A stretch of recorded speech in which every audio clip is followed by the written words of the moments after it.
Hey guys, welcome back to TechMan. Today, let me show you how to use Facebook Marketplace without an account. Is it possible? Can you use Facebook Marketplace without an account? Well, technically, yes, but only to a limited extent. You can browse many public listings directly through a web browser without logging in. That means you can view photos, titles, prices, and even location of items, since some marketplace pages are indexed by search engines. However, without a Facebook account, you can message sellers, make offers, post listings, or manage any transactions.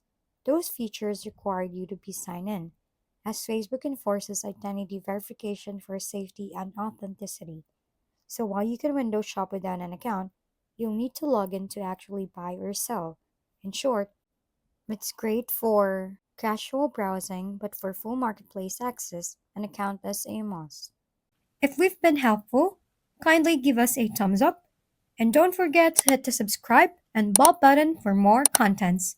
For any questions and suggestions, comment down below.